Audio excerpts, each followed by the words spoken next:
자, 그러면 이제 본격적으로 이 크라우드 펀딩의 개념에 대해서 말씀을 해 드릴 거고요. 네. 여기 뭐 두 가지 영문이 있습니다. 영어 단어가 있는데 클라우드가 있고 크라우드가 있죠. 이 되게 많이 헷갈리고 특히나 한글로 옮겼을 때 굉장히 많이 헷갈립니다. 클라우드와 크라우드인데 클라우드는 뭔가 이 공간, 공간의 뭐 변화 이렇게 되겠죠. 그러니까 뭐 저장하는 요새는 이제 그런 걸 이제 클라우드 뭐 시스템 뭐 저장소라고 하는데 뭐 뭔가 IT 기술 뭐 되게 신박한 그런 거를 요구하는 게 아닙니다. 크라우드 펀딩은. 제가 계속 클라우드 펀딩이라고 계속 말씀을 안 드렸잖아요. 결국에는 크라우드 펀딩은 대중을 뜻하는 크라우드와 펀딩을 뜻하는 자금, 그게 합쳐진 합성어라고 보시면 좋을 것 같고요. 지금은 이제 이게 고유 명사가 된 거죠.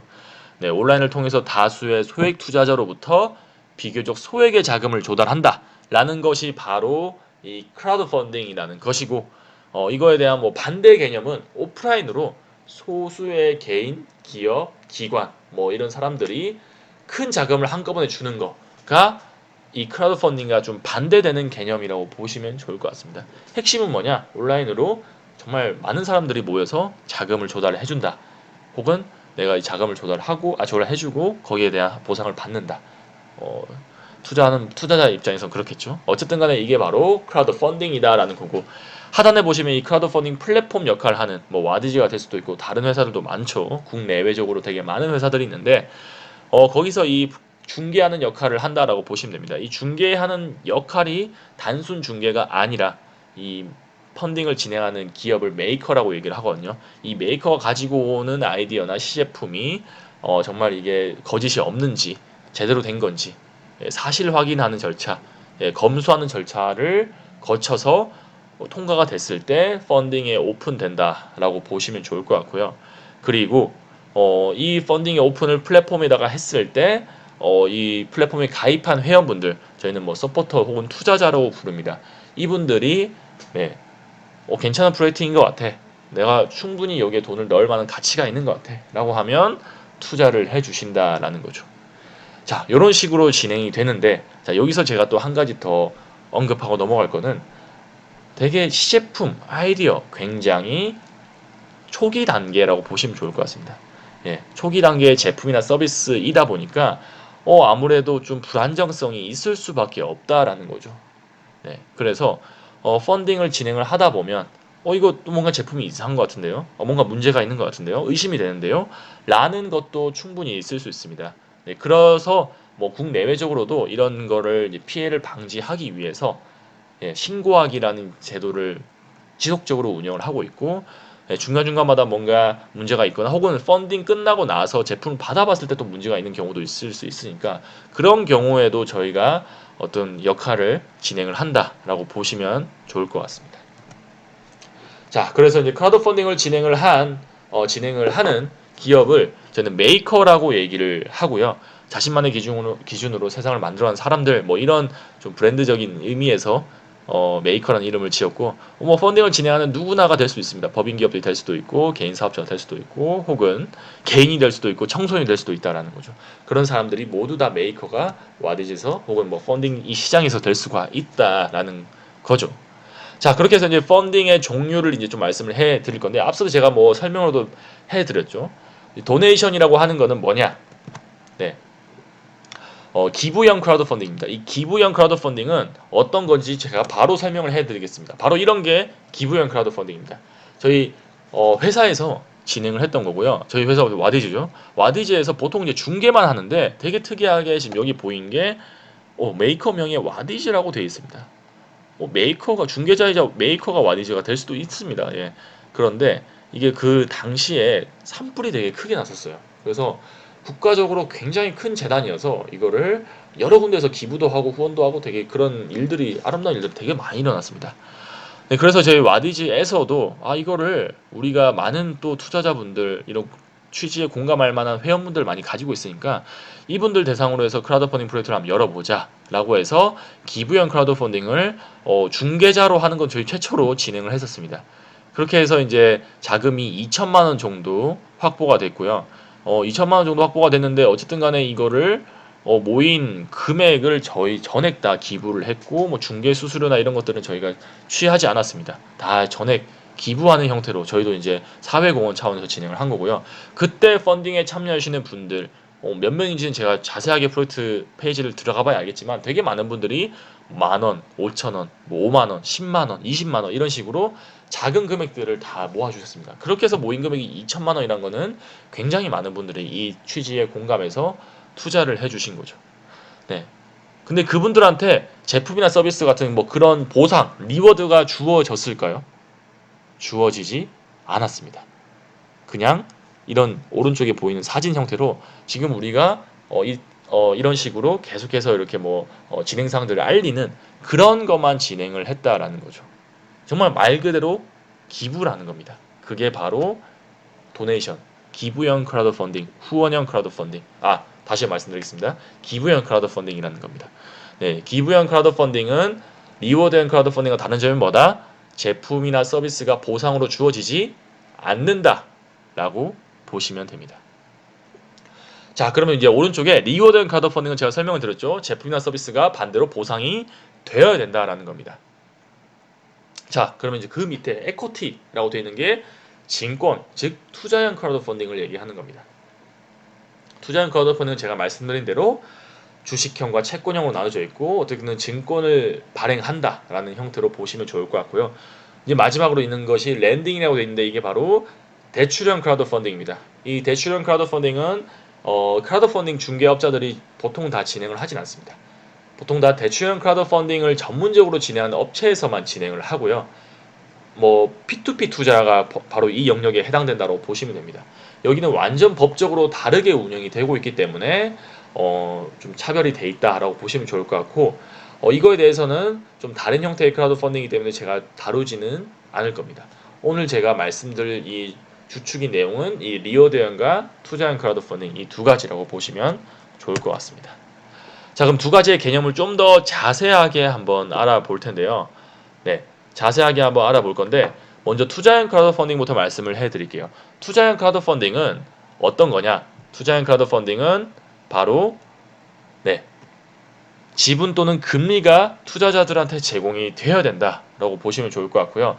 자본시장법이 이제 2016년도에 개정이 되면서 이 투자형 크라우드 펀딩이 자본시장법의 일환으로 제도가 만들어졌다. 제도에서 움직이고 있다라고 보시면 좋을 것 같고요. 펀딩을 진행하는 기업들의 요건들로 한번 보겠습니다. 펀딩을 진행하는 기업들의 요건으로 봤을 때 이 투자형 크라우드 펀딩이라는 거는 법인 사업자 형태의 비상장 주식회사만 진행이 가능합니다. 네, 그러니까 상장한 회사는 진행할 수가 없다라는 거죠. 상장하지 않은 아직 초기, 중기 정도 단계에 있는 기업들 그 중에서도 법인 회사만 진행이 가능하다라고 봐주시면 좋을 것 같습니다. 자, 그리고 이제 이 투자의 한도도 설정이 되어 있습니다. 이 투자의 한도, 기업들은 이 비상장 주식회사들은 투자형 크라우드 펀딩으로 내가 한 100억 정도 모을래, 이런 식으로 해서 무제한 모을 수 있는 것은 아닙니다. 현행법상으로는 어디까지 돼 있냐? 한 프로젝트 혹은 이 1년간 15억 원까지 모을 수 있다라는 거 보시면 됩니다. 여기 현행법상 연간 7억 원이라고 돼 있는 거는 이거는 그 당시에는 처음에 법이 발의됐을 때는 그랬습니다. 그런데 상향이 좀 됐습니다. 거의 2배 이상의 금액까지 상향이 되면서 실제로도 이렇게 15억 원까지 모아간 금액이 몇몇 있긴 합니다. 많진 않지만 하나의 프로젝트 혹은 이제 총합으로 모아간 금액들이 있고요. 자, 그러고 이제 어쨌든 간에 투자의 한도가 이렇게 제한이 돼 있다라고 보시면 좋을 것 같고 펀딩 성공의 기준을 뭐라고 두고 있냐? 크라우드 펀딩은 전부 다 기간을 설정해 두고 있다 말씀드렸죠. 한 달이면 한 달, 2주면 2주, 한 달 반이면 한 달 반 이런 식으로 그 기간 동안만 내가 자금을 모집할 수 있다. 마찬가지로 투자자들도 그때만 내가 돈을 넣을 수 있다라고 보시면 좋을 것 같습니다. 그렇기 때문에 이 크라우드 펀딩을 하나의 프로젝트라고 명명하는 것도 바로 그 이유입니다. 자, 그럼 성공의 기준을 뭐라고 두냐? 제가 아까 말씀드렸다시피 80에서 100% 목표하는 금액에 딱 이 정도 되는 퍼센테이지까지만 증권이 발행된다라는 거죠. 말씀드렸다시피 100% 초과 달성분은 그 초과되는 퍼센테이지만큼만 취소 처리된다고 보시면 될 것 같고요. 네. 자, 그리고 이제 관리의 주체는 뭐냐? 이 펀딩 프로젝트를 관리하는 주체를 얘기를 하는 겁니다. 그게 바로 메이커, 그러니까 기업이 되겠고요. 기업이 가장 기본적으로 관리를 하셔야 되겠죠. 네, 펀딩 진행 기간 동안 이 뭐 투자 문의가 들어오는 것들도 그렇고, 네, 그런 것에 대한 대응도 하셔야 되고, 펀딩 준비에 대한 부분들도 세팅을 해 주셔야 됩니다.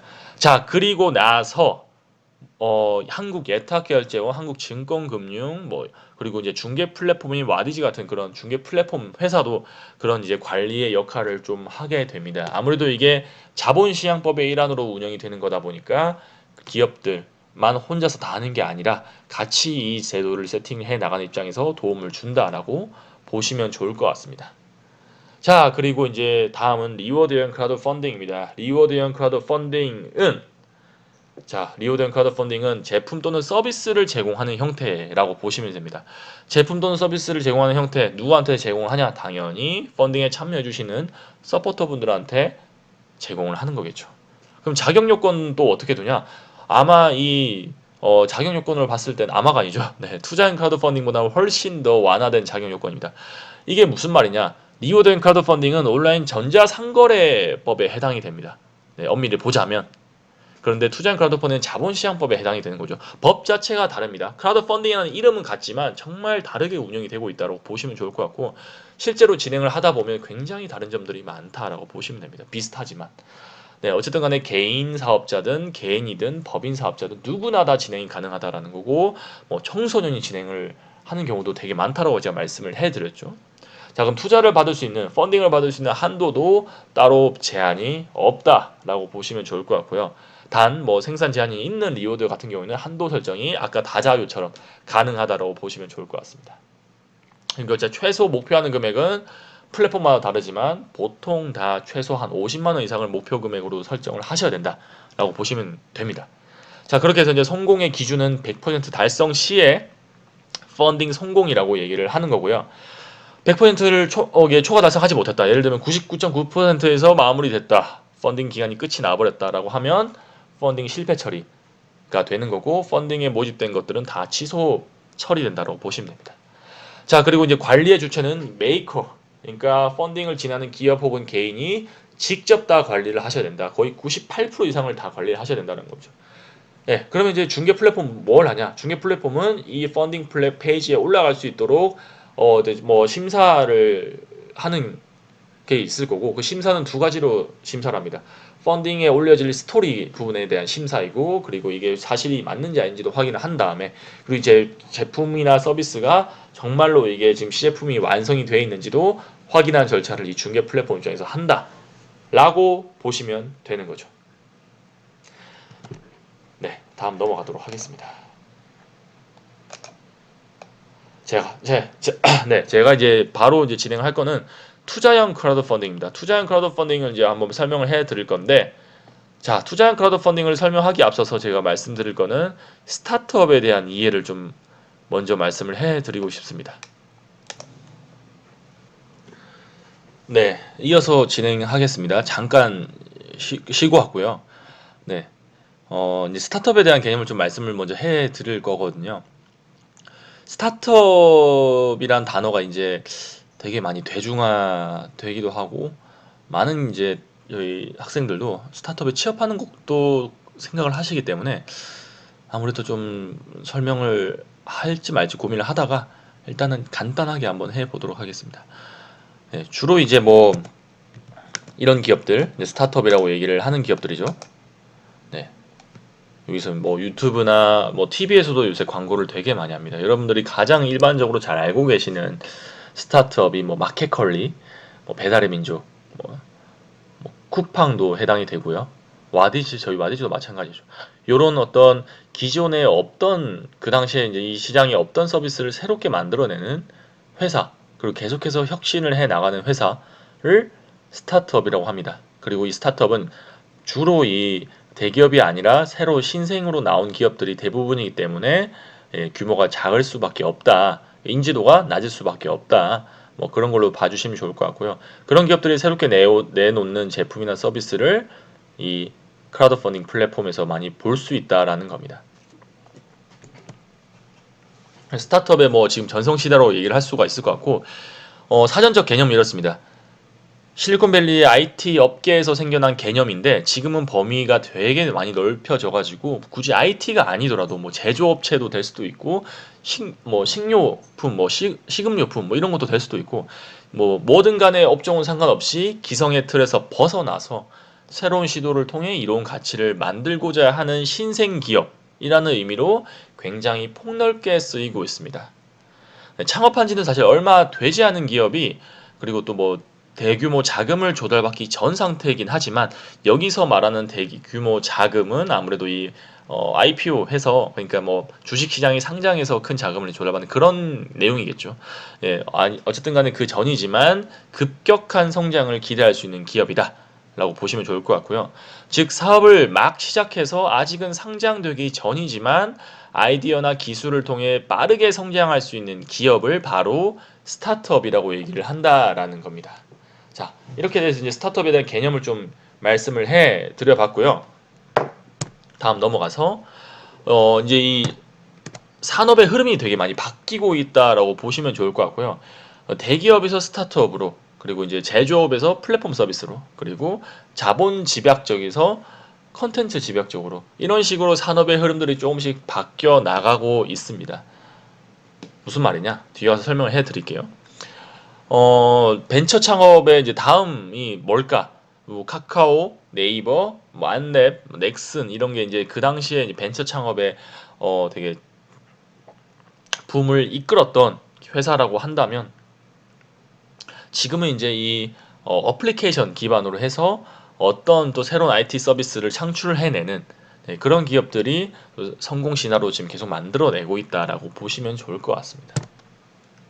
어쨌든 간에 이런 스타트업들도 다 처음은 있었고 처음엔 다 어떤 식으로 이 스타트업들이 출발을 하냐라는 것들을 제가 말씀을 해 드릴 건데 뭐 좋은 아이디어가 생겼고 그리고 이 좋은 아이디어를 실현시키기 위해서는 일단은 팀을 꾸려야 되겠다. 사업자를 등록을 하는 거죠. 개인이든 법인이든. 자, 그렇게 해서 이제 제품이나 서비스를 한번 개발을 해 볼까? 본격적으로.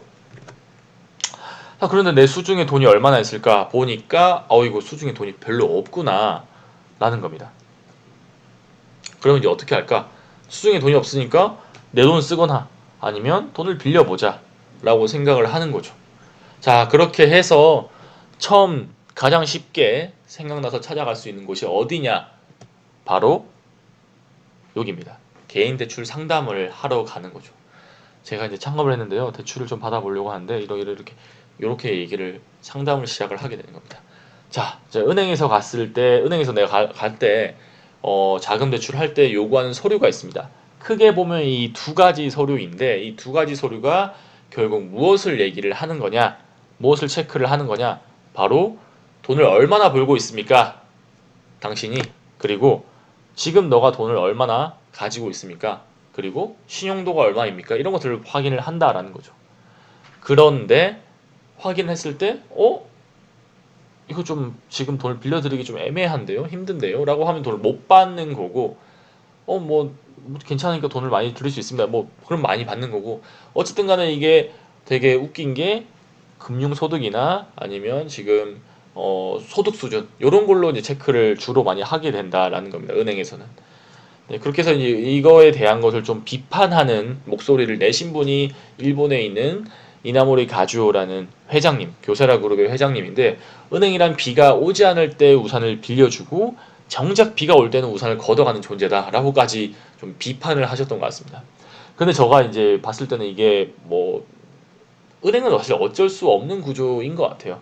되게 안전하게 자금을 운영을 해야 되고 그리고 이제 돈을 빌려줬을 때 내가 받을 수 있는 그런 대출자한테 대출을 해줘야 되니까 그렇게 보수적으로 운영을 할 수밖에 없다라는 겁니다.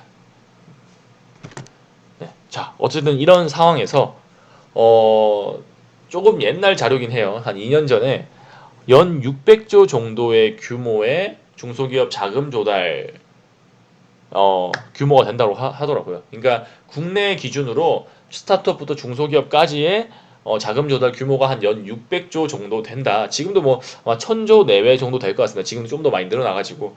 근데 어쨌든 간에 이 정도 되는 퍼센테이지에서 비율에서 은행 자금의 대출 의존도는 몇 퍼센트 정도 될까? 바로 이 내용인 겁니다. 몇 프로 정도 될까요? 네, 물론 다음 페이지에 바로 나와 있긴 하지만 정답을 바로 말씀을 해드리자면 9%밖에 안 된다라는 겁니다. 아, 죄송합니다. 90%밖에 안 된다는 겁니다. 네, 죄송합니다. 90%밖에 안 돼, 90%나 된다라는 거고, 네, 90%나 된다라는 거고, 그게 무슨 말이냐? 600조 중에서 거의 590조 이상이 다 은행에서 자금을 대출해 온다라는 겁니다. 제가 아까 말씀을 계속 드렸던 게 은행에서 자금 대출 받는 게 사실 돈이 없는 사람,信用도가 불량한 사람은 쉽지가 않다고 말씀을 드렸지만 사실상 대안이 은행 정도밖에 없다라는 게 국내 어떤 이 자금 시장의 현실이라는 거죠. 네, 그래서 직접 금융이라는 주식과 채권을 이 기업이 직접 발행해서 자금을 조달하는 규모가 전체 100% 중에서 1%밖에 안 된다라는 거고, 독일 같은 어떤 스타트업이 선진화되어 있는 곳 같은 경우에는 이 간접과 직접 금융의 비율이 거의 반반 정도 된다라는 겁니다. 직접 금융이 뭐냐? 기업이 직접 자금을 조달하는 거고, 간접 금융이 뭐냐? 다른 데서 돈을 빌려준다라는 거고, 이렇게 쉽게 이해를 하시면 좋을 것 같아요. 네, 그래서 국내 스타트업 중소기업의 금융 체계가 어떻게 되어 있냐면 중앙정부나 한국은행, 뭐 지방정부에서 재정이 지원이 됩니다. 산하 기관으로 이제 재정이 지원되는 거죠. 그렇게 해서 이제 뭐 거기 기관에서 심사도 하고 여러 가지 절차를 거쳐 가지고 한국 벤처투자나 금융기관으로 또 넘어가게 됩니다. 그렇게 해서 이제 직접 대출을 해주거나 아니면 간접 대출 아니면 투자까지 해준다라는 겁니다. 누구한테? 바로 중소창업기업들한테 해준다라는 거죠. 그게 바로 일반적인 우리 국내 스타트업 중소기업의 금융 체계에 흘러가는 이 프로세스라고 보시면 좋을 것 같은데 이런 상황에서 뭐가 등장하냐? 바로 와디즈 같은 이 크라우드 펀딩 중개 플랫폼이 등장을 하는데 그냥 크라우드 펀딩 플랫폼이 아니라 어떤 플랫폼이냐면 투자형 크라우드 펀딩 플랫폼이라는 겁니다. 여기 지금 제가 이제 말씀드릴 거는 리워드형은 나중에 말씀드릴 거라서 해당되지 않습니다. 제도가 다르다고 제가 말씀을 해드렸죠. 지금 여기서 말씀을 드린 거는 투자형 크라우드 펀딩이라는 제도라는 겁니다. 자, 여기서 한국예탁결제원과 한국증권금융이라는 금융기관이 같이 붙어가지고 이런 네, 중개 플랫폼의 관리 감독하고 도움을 주는 역할도 하고요. 어쨌든 간에 이게 개인이 직접 이 중소창업기업한테 투자할 수 있는 중간 창구 역할을 한다라고 보시면 좋을 것 같습니다. 자, 그렇게 해서 금융이라는 게 무엇이냐라고 했을 때 정말 돈이 필요한 곳에 정말 돈이 꼭 가야 할 곳에 가는 게 금융의 역할인데 그런데 지금 우리나라는 사실 그렇게 많이 잘 그렇게 되고 있지 않다라는 게 또 하나의 우려의 목소리라는 거죠. 자, 그래서 이 정부의 의도를 제가 한번 적어봤습니다. 직접 금융의 일환으로 민간에서 알아서 자금 조달을 해봐라. 자, 여기 투자형 크라우드 펀딩이라는 제도를 내가 가지고 왔으니 이거를 2016년도 1월부터 진행이 가능하게 내가 만들어 줬다라는 거죠. 그렇게 해서 이제 자금 공급자 시장에 의존을 하지 말고 민간의 영역에서 자유롭게 자금을 모집을 해봐라라는 거고 대신에 너무 많이 모집을 해버리면 굉장히 투자자들이 위험에 빠질 수도 있으니까 그래서 한 기업당 많게는 최대로 1년간 15억 원까지만 모집을 하게 지금 현행법상 그렇게 만들어 놨고 네, 그리고 투자자를 보호를 해줘야 되니까 투자자도 투자할 수 있는 한도를 설정을 해 놓는다. 그게 한 기업당 500만 원까지 투자가 가능하고 그리고 연간으로는 1000만 원까지만 투자 가능하게 이 투자형 크라우드 펀딩에 대한 제도를 그렇게 한도 규정을 해놨다라는 겁니다. 그래서 절차와 방법은 이제 자본시장법대로 해라라는 거죠. 나머지는 집단지성이라고 하는 이 크라우드 펀딩 시장에 한번 맡겨보자라고 얘기를 하는 겁니다. 자, 그렇게 해서 이제 어떤 기업들이 많이 이 투자형 크라우드 펀딩을 이용을 하냐? 주로 초기 투자, 완전 극초기 단계는 좀 힘들겠죠. 아무래도 법인 기업 중에서도 3에서 7년 차 정도 되는 이 데스밸리라고 하는 구간을 거치고 있는 예, 열심히 하고 있는 이런 법인 기업이 주로 많이 진행을 한다라는 거죠. 너무 초기 단계 같은 경우는 보여주는 그게 없으니까 아무래도 이 투자형 크라우드 펀딩 시장에서 투자를 받기가 쉽지가 않습니다. 저희가 계속해서 이 데이터를 분석한 결과 창업 1년 이내로 법인 기업 1년 이내로 투자를 받은 기업이 되게 극소수거든요. 주로 3년에서 7년 차 데스밸리 시기를 거치고 있는 기업들이 주로 많이 투자형 크라우드 펀딩으로 받고 있다라는 거고 이 데스밸리가 뭐냐면 죽음의 계곡이라는 얘기겠죠. 그러니까 보통 이 창업 기업은 3에서 7년 차 시기가 굉장히 힘든 시기라고 보릿고개라고도 얘기를 하고요. 힘든 시기라고 얘기를 하는데 그 이 힘든 시기에 자금이 굉장히 많이 필요하고 외부에서 그 자금 수요를 잘 해줘야 된다. 라는 게 바로 이 데스밸리의 의미라고 보시면 좋을 것 같은데 그런 기업들이 많이 이 투자형 크라우드 펀딩을 이용을 한다라고 봐주시면 좋을 것 같습니다. 자, 그렇게 해서 무슨 말이냐?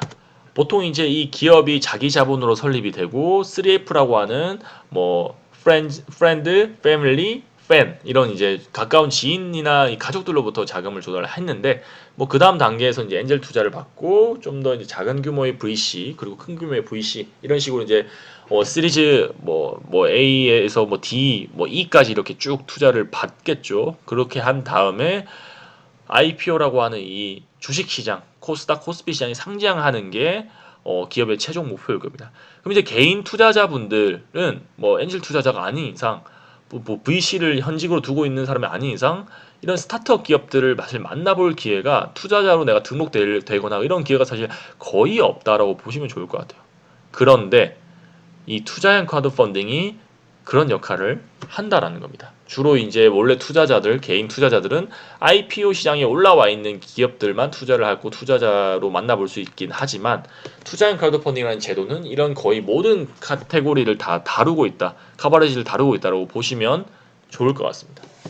자, 그러면 이제 이 와디즈 투자라는 거는 어떤 거냐? 와디즈 투자형 크라우드 펀딩 이 뭐 하나의 제도로서 운영된다고 제가 계속 말씀을 해드렸죠.